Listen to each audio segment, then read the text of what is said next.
Hello, I'm Karen Pascal. I'm the Executive Director of the Henri Nouwen Society. Welcome to a new episode of Henri Nouwen Now and Then. Our goal at the Henri Nouwen Society is to extend the rich spiritual legacy of Henri Nouwen to audiences around the world. Each week we endeavor to bring you a new interview with someone who's been deeply influenced by the writings of Henri Nouwen, and someone whose writing is an important and valued resource to spiritual seekers. We invite you to share the daily meditations in these podcasts with your friends and family. Our core purpose is to share Henri Nouwen's spiritual vision so that people can be transformed by experiencing themselves as God's beloved. Now let me introduce you to my guest today. Today on this podcast, I have the pleasure of talking with Danté Stewart. Danté is the author of a new book called Shoutin in the Fire. I love what author Robert Jones Jr. says of Danté. Only once in a lifetime do we come across a writer like Danté Stewart, so young and yet so masterful with the pen. This work, this Shoutin in the Fire, is a thing to make dungeons shake and hearts thunder. Each line is packed with such glowing wisdom and grounding love that it makes the eyes tear and the hair raise on the backs of necks. It has the lyrical prowess of a good sermon, yes, but the rhythm is entirely ancestral, like it was conveyed by our departed elders from their intimate prayer circles. Danté, it's a wonderful book. It has been a treat to read.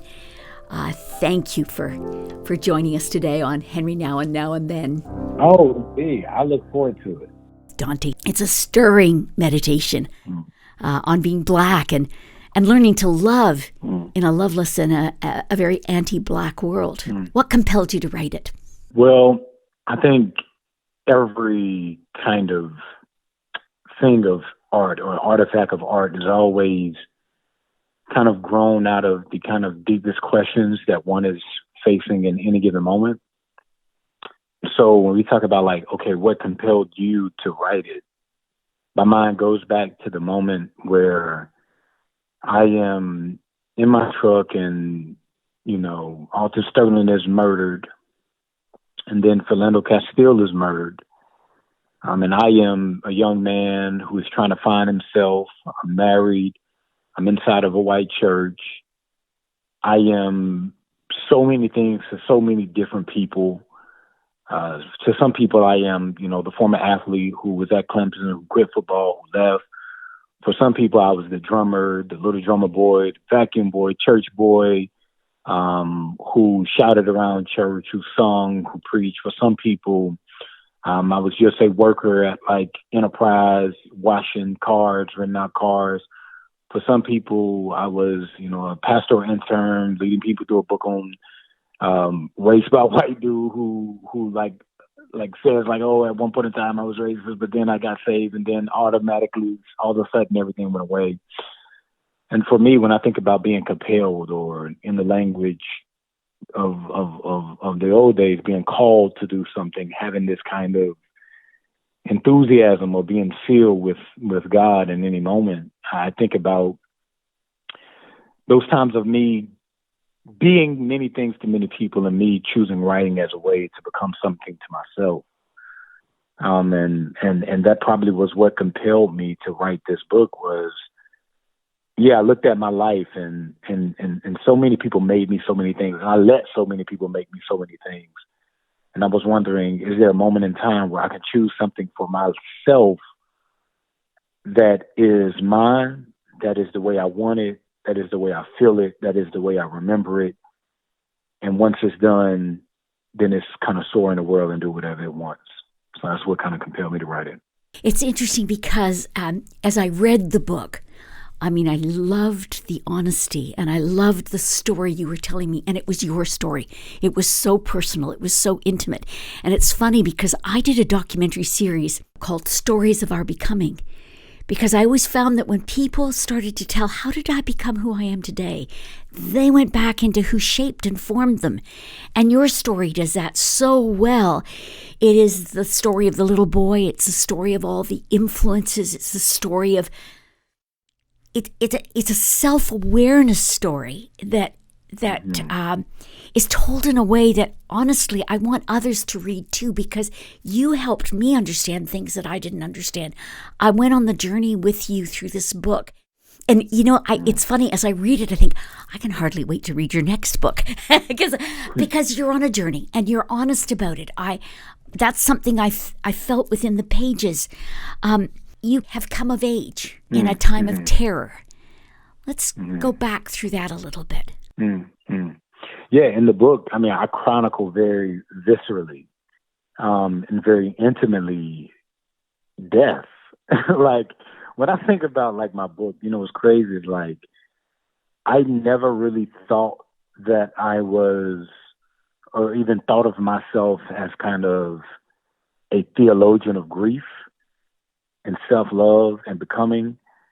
But really, as I think about my work, so much of it is about giving language to very kind of viscerally tough things and trying, as Toni Morrison would say, to translate sorrow into meaning. And so, like, when I think about coming of age in a time of terror, it is about the ways in which my reality intersected with the realities of others who looked just like me, but were treated by this world as if their humanity was a problem. And so when I think about Alton Sterling and the, like, times I watch, and, I don't know if this is healthy, the times that I replayed his death via audio and the moments leading up to it, or Philando Castile and playing that over and over and over again, trying to become a journalist, a storyteller of not just the deaths they experienced, but the lives they lived. Like, it took me into places to think about, okay, like, how does one grieve and how does one get better and how does one love and how does one grow up in a world where the relation to your personhood is either of dismissal, erasure, or destruction. And of course, as Imani Perry would say, like, Black life is not terrible. White supremacy is. And now we have to be careful to say, like, yo, being Black in this country is not terrible. The conditions to which we have to live in and breathe in, as I kind of work my way to the last chapter of Exhale and Humanity and Breath, like, those conditions are bad. And so coming of age in a time of terror, me kind of chronicling the deaths of Alton Sterling, Philando Castile, my uncle, and others, and even George Floyd, it was about, okay, a young Black man trying to make sense of the world in a way that I don't lose hope, but I am seen, and my interior world is protected. And whoever chooses to go on that journey with me will see that, like, I do cry, I do feel, I do mourn, but that's not all I do. I live, I get better, I challenge myself, I grow. So that is coming of age. It is about not letting the terror be the period of our lives, but the comma, and us being the writers determining how that story is told in the end. It's interesting because you speak truth to pain and to trauma, and you don't step aside in that. And you even, like, one of the things that really touched my heart was the honesty with which you addressed the transformation in yourself in the process of rejecting Blackness and coming to love it. And I that was really quite profound for me. Can you take us on that journey? Yeah. That journey begins really going to Clemson University. As a young man playing football from the Black rural South, oftentimes we hear that, yo, there's nothing here for you, and that, we come to believe the script, the story, that in order for us to be successful, in order for us to make it, in order for us to find some type of security in American society, then we need to be in closest proximity to whiteness.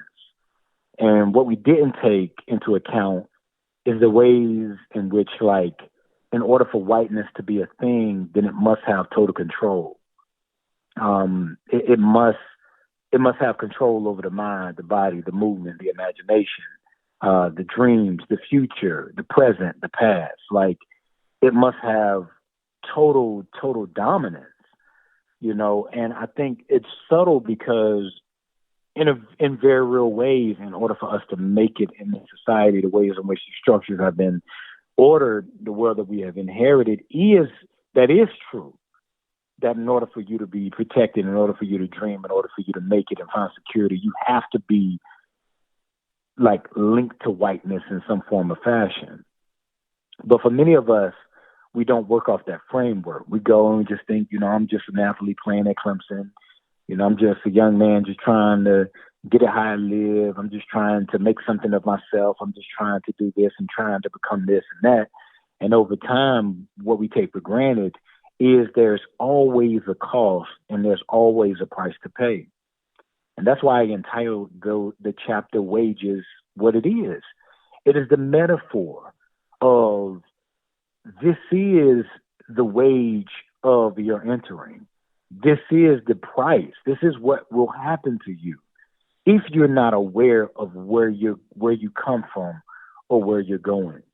Because if you don't know who you are, then people will make you whatever they want. And I know that's a familiar colloquialism, but it's true that if you don't know where you come from, if you don't know the land that made you and that birthed you and that gave you vegetation, that gave you life, that gave you oxygen, then you will be convinced that all that land gives you is bad things, and all that land is useful for is, providing for someone else and not you. And so that journey begins as a young black rural kid going off to Clemson University, not knowing who I am, believing that the best thing I have to offer the world is my athletic ability rather than my humanity. And so over time, so many of us, and it's not just me, it's so many of us, those of us who come from the areas that I came from, which were marked by, low income and things like that, lack of education, access to health care, and, everything is so far away and things like that. And those places really stifle, your identity and your dreams. And so when you get to places like Clemson University, it's like the thing that's to be desired. And so over time, it was a subtle but powerful process that made me believe that my investment in white space was more important than the reality of my displacement from the places, those black rural places and stories and traditions and voices that made me. You express that so well. You ached for belonging. And then it's interesting because you tell the story of how you turned to the white evangelical church. And it was a place that you learned to be Christian, but never be black. That's what you write. And I found that profound. Tell me a bit about that. Yeah, really. I started in California. So well, not really. It's actually started in Clemson. So I was playing drums on the gospel choir in the all season. And then, over time, when you're an athlete at a predominantly white institution, then the people who have closest proximity to you are white Christians. And so over time, you just started going to their environment, to their places. And so many of us received the message like, yo, you need to get spiritually connected and grounded wherever you go. And there is something about black spirituality that is flexible, in some sense of I am who I am. I stand in the world as who I am, but I am willing to receive from the faith tradition and voice of another. And so when I went to Clemson and played there, I started going to FCA, Fellowship of Christian Athletes, and others go to Campus Outreach and Athletes in Action. And what we didn't realize is that these environments are not neutral, but they are very much rooted in tradition, particularly white conservative evangelical tradition. And they're rooted in their understanding of what a Christian is, which is oftentimes, a white conservative, straight Christian male. And so this imagination and this desired person is oftentimes at odds with your own lived experience. And this is even worse for black women, This is even worse for Black LGBTQ, or if you're non-Black and LGBTQ, or if you're trans. Anybody who does not, perfectly align with that white male Christian conservative identity is oftentimes treated as second class. Their kind of creativity and value is exploited or erased, and ultimately they have to live inside of a religious environment where the first response to their humanity is not embrace, but the first response to their humanity is damnation. And so, going into these environments in college, you kind of get caught up in it. It's like a whirlwind where you kind of get sucked into the ocean, and wherever it spits you out, that's where you land.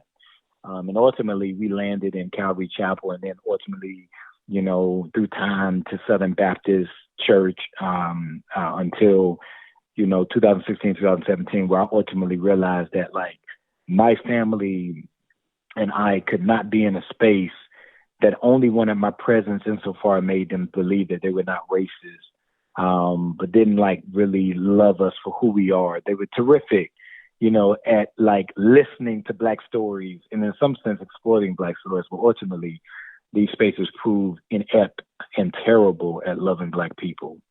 And so the more I was inside of that space, the more I realized that truth. You're right. I'd spent years in white churches showing I was the nice Black dude. And then there's a quote here that I like.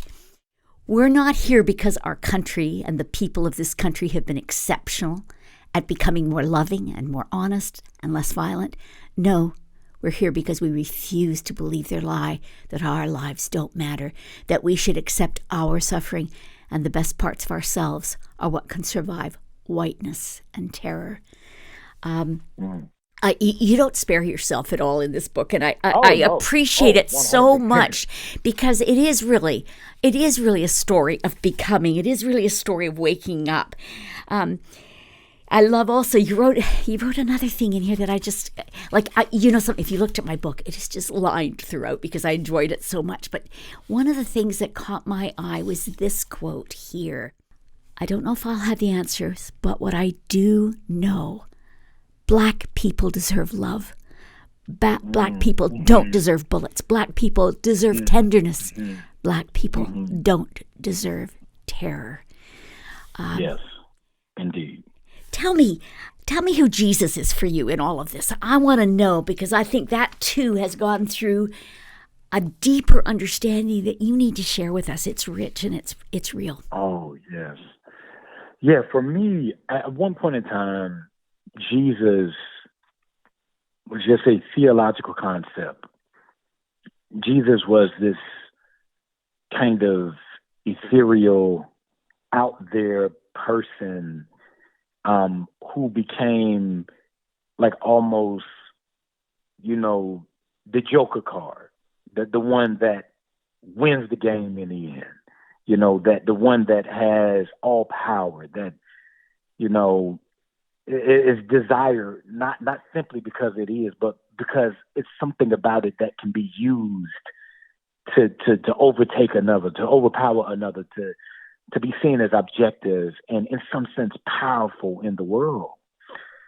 And this kind of goes back to my own reading of Howard Thurman and Jesus and Disinherited. There were books that were formative for me when I was kind of going through my own kind of spiritual unraveling and being put back together again. And one of those books was, Jesus and Disinherited by Howard Thurman. Another was Where Do We Go From Here by Martin Luther King. Another was The Fire Next Time by James Baldwin. Another was In Flesh and Freedom by M. Sean Copeland, theologian M. Sean Copeland.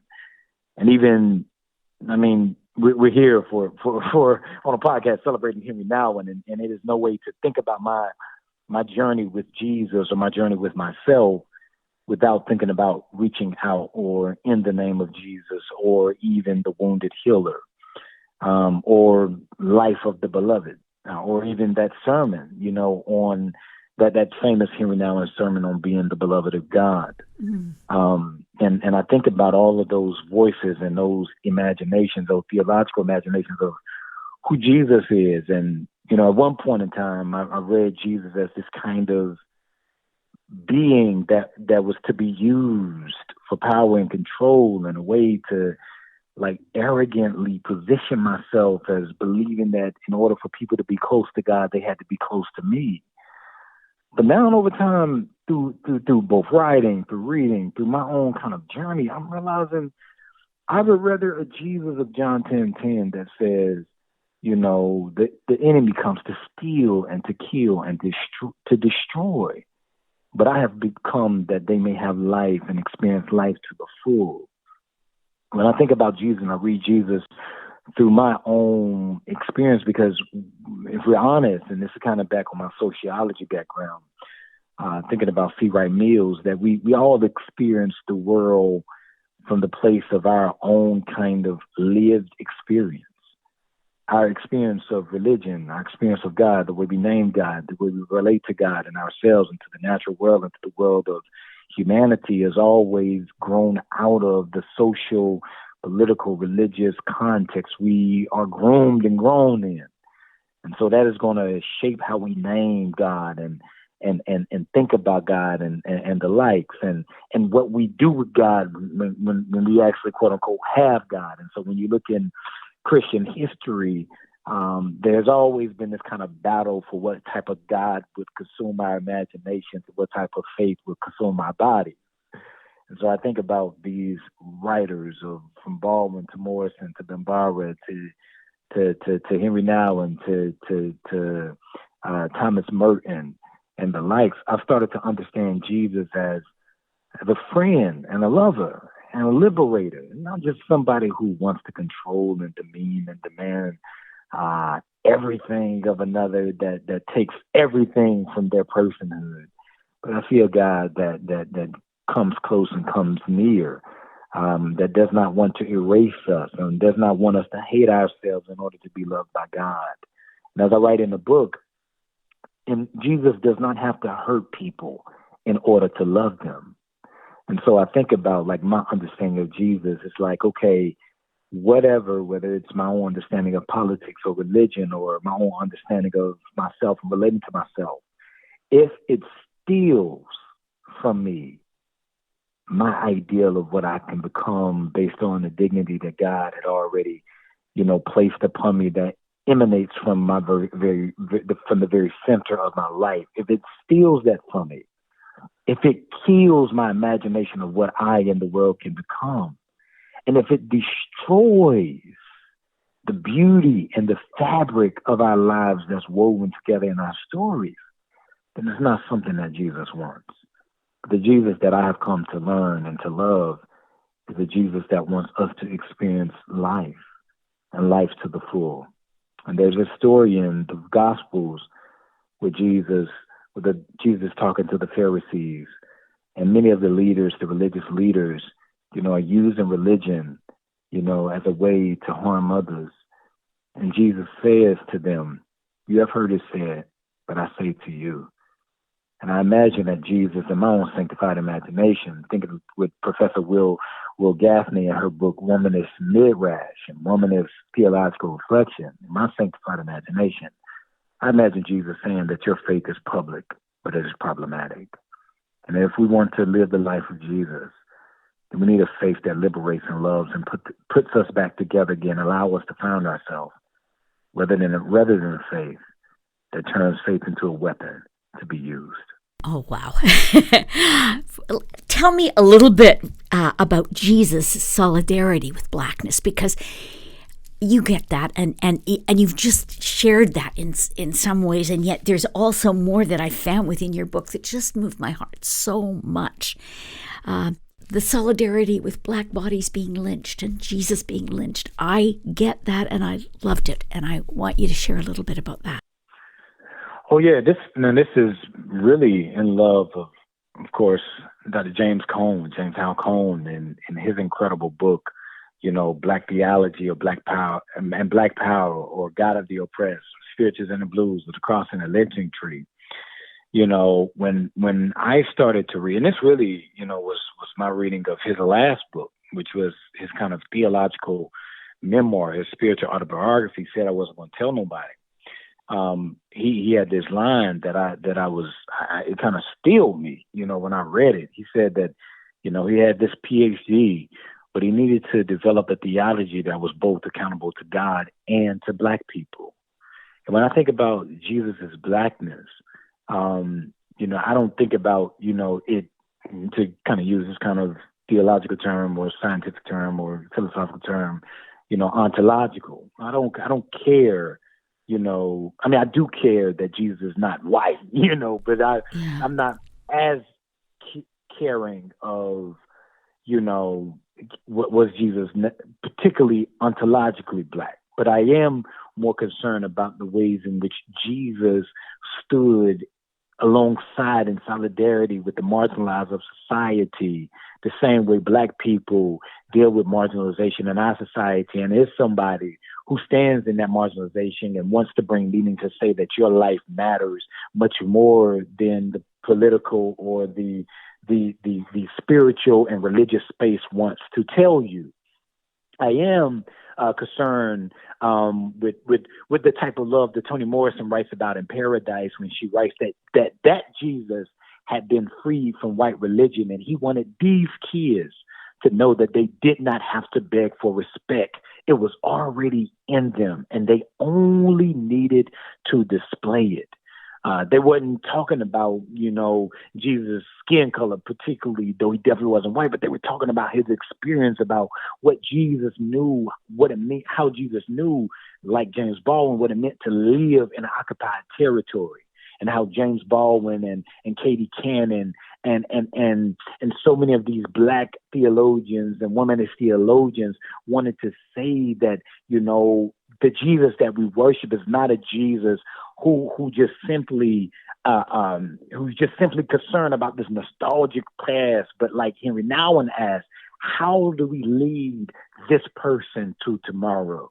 And that's the Jesus that is Black, is a Jesus that believes that there are Black people in the future, and is foundationally and fundamentally concerned with, how do I lead the Black child, the Black woman, the Black gay, the Black trans folk, the Black writer, the Black preacher, the Black husband, the Black father, the Black man, the Black woman, the Black person who's insecure, the Black person who is secure, the one who is an artist, the one who's on the street. How do I lead that person to tomorrow?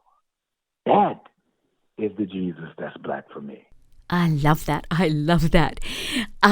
It's interesting because you do remind me of Henri Nouwen. You remind me of him so much because of that level of honesty that I find in all of his writings. And you mentioned the wounded healer. Do you have that feeling of being called yourself? In a way, you can't be a wounded healer until you honestly say, here are the wounds. Here they are. Here's what I'm carrying. Here's what I'm trying to hide. But then to actually use them to minister to others is so profound. Tell me a little bit about some of the ways in which you find Henri has given you resources. Oh, man. Oh, well, I have in present, as we're talking, I have a copy of The Wounded Healer in front of me. In preparation for this conversation, I went back and pulled out my copies of Henri Nouwen and actually reaching out. I reaching out every year, every single year. I reaching out. But I don't know where. Actually, I don't know where it's at currently. My children have been in my study. I got books all over the place, and I don't know where. I really don't even know where my copy of Reaching Out is at. But when I think about Henri Nouwen's,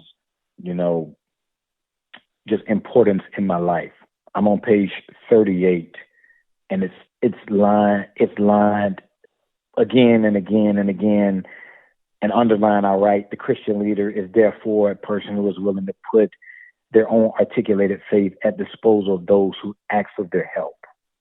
Then I go on page 39, and it's on 3 paragraphs are underlined, and I write vulnerability with an exclamation point. Then I go, and there's a folder page on page 41, and there's underlined, and I got 3 exclamation points. And then I can go to the end of the book on page 81, and I wrote the community of liberators.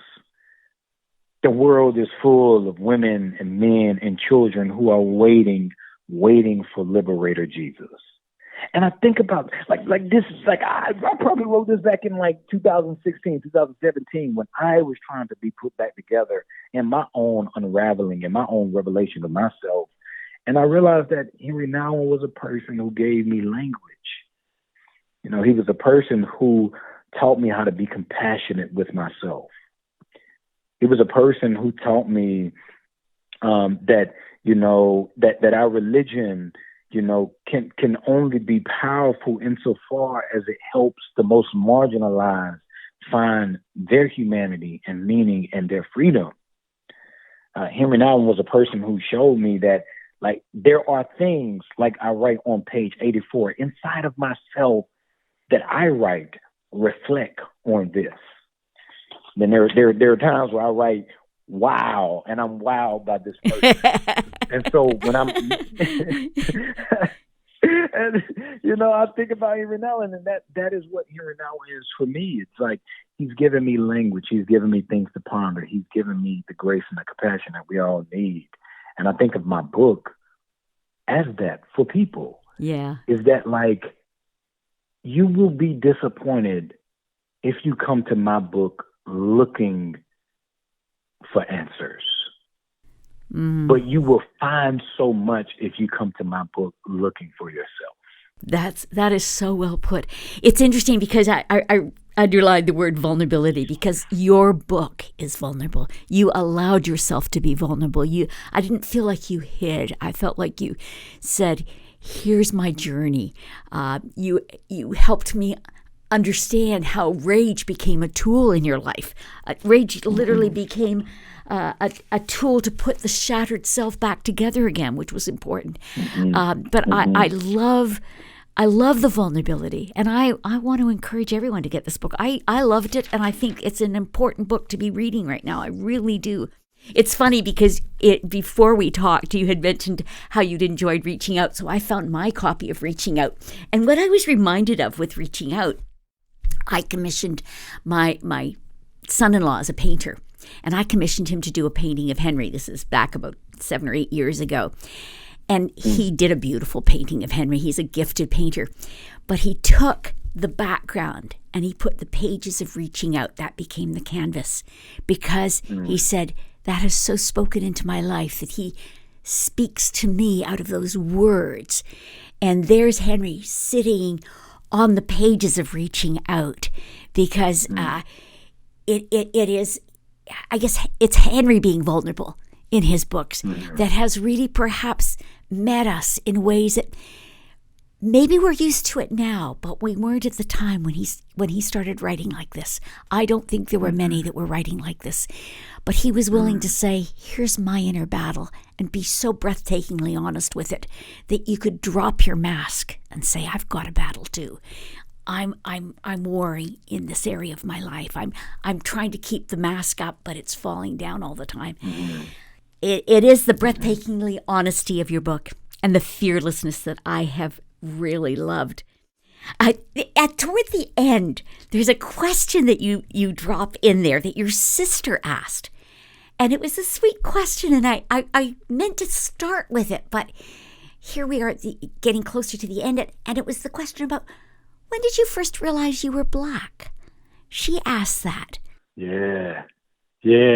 I answered that one way in the book, and I think now when I'm always going to be returning back to that question. Even today, when I think about the question, I think about it now, years removed from that question. I'm like, okay, I think I first learned it back home.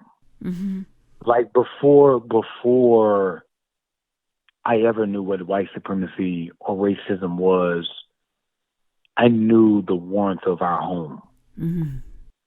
Before I ever knew the history that was woven into the fingers of my mother and my father, my grandmother and my grandfather, I knew what it meant for them to create a space where we saw ourselves in art and music and film. before I ever knew that certain people were hell-bent on erasing our stories, my home was surrounded by books telling us who we are and where we come from, where we can go. Before I ever knew that policing in this country was a institution built out of this unmitigated desire to see Black people as criminals. In my own home, I knew that I was not a criminal, but I was somebody to be loved and desired. And so when was the first time I knew I was Black? It was back home. Mm. And I guess as I'm answering that question today, it is every single day I'm learning more and more what it means to be who I am and to become who I am in the midst of all the insecurity, to try and collect artifacts of our lives and the everyday ordinary power of who we are, whether through a copy of Jet magazine from 1963 that sits behind me, or a copy of the 1961 issue of Ebony magazine that sits behind me, or whether it's, the Black newspaper that circulated around the country that sits behind me from 1963 when JFK was murdered, or whether it's all the Black books and classics that's around me, or the records that's literally on my shelf, or even the picture of my family that's on the shelf as well. I'm learning what that means every day, every single day. I'm learning what that means, and it's making me better. I'm reminded of James Baldwin writing in Search of a Majority, where he says that, he perceives of his own life as journeying toward that which he doesn't understand. And it is in the journeying that he becomes better. And so I believe that answering that question, when was the first time you learned that you was Black, is a question that I'm answering myself, or reaching toward every single day. And in that journeying toward what others did not want us to see, what others wanted to destroy, what I have come to find, the miracle that is our Blackness. It is in journeying toward that I'm becoming better. Well, it's throughout the pages of this book. I know you're a cherished child. I know you're a cherished husband and friend. I can see that in the pages, and now a father of two, which is pretty exciting. The sense of being cherished is important, and knowing God cherishes us. And I as I look at what you have written, I want to ask one last question. What's your hope where you sit today? Tell me. It's on the last line of the book. Like, we are exhausted, but we catch our breath again. Like, there have been people who've read my book and have criticized it because it's not hopeful enough. Like, I've literally had people say that, where is the hope in this book? Where is it? It's as much like when people read Ta-Nehisi Coates' Between the World and Me, and they're like, there's no hope in the book. And at one point in time, I believed that too about Between the World and Me, until I read it again and again. And I found that the hope that we desire is in the living. It is, despite all of the things that try to choke our common humanity out. You can be non-Black and read this book and identify with ways that things have choked your humanity out, or tried to steal your joy, or tried to steal your idea of yourself. But this book is also about the ways in which, even in the midst of the chokeholds of life, that we find ways to breathe, have grace and compassion with ourselves, and be transformed in our stories and become the type of people that we desire to see in the world. And so that's my hope, is that and it's woven through all of the book. Yeah. That to love yourself. Yeah. To respect yourself, as June Jordan says. She says that I am feminist and I am Black, and that means this, that I decide to love myself and respect myself as if everything depended on my ability to have self-love and self-respect. That is that book. That is shouting in the fire. Is learning how, in the midst of the fires of life, to go through them, but to go through the fire not as something that destroys us, but something that refines. Yes, it's hot. Yeah, it's hot is right, shouting in the fire. This book is hot, but I gotta say, you're right, it's for everyone, because it really tells you how to take what comes your way and find the way through it and onward and upward, and it really models that I would say. But I'll tell you, one of the clear to me ingredients in it is the pure honesty. And you don't go easy on yourself or anyone else, and I love that. And I think it makes it such an important book for everyone to be reading. Honestly, please, readers or listeners, do consider Danté Stewart's Shoutin' in the Fire. I highly recommend it. Danté, thank you so much. Thank you so much for what you have given us today. It's profound, and it calls us forward, and it brings, it awakens a sense of worth and value in everyone. I hope it's been good stuff. Thank you. Wow. Thank you. Thank you so much for this conversation. Thank you for listening to today's podcast. I thoroughly enjoyed Danté Stewart's book, Shoutin' in the Fire, and I highly recommend you get this. As well, we talked about Henri's books, The Wounded Healer and Reaching Out. They're both classics. If our discussion today has challenged and inspired you, please pass this podcast on to others. For more resources related to today's conversation, click on the links on the podcast page of our website. You'll find links to anything mentioned today, as well as book suggestions. If you enjoyed today's podcast, we would be so grateful if you'd take time to give us a review or a thumbs up, or pass this on to your friends and companions on the faith journey. Thanks for listening. Until next time. Thanks so much for watching. Be sure to subscribe, give us a thumbs up, or follow us on social media for more Henri Nouwen content. For books, videos, and other resources, or if you'd like to receive free daily Henri Nouwen e-meditations, you can follow the links below.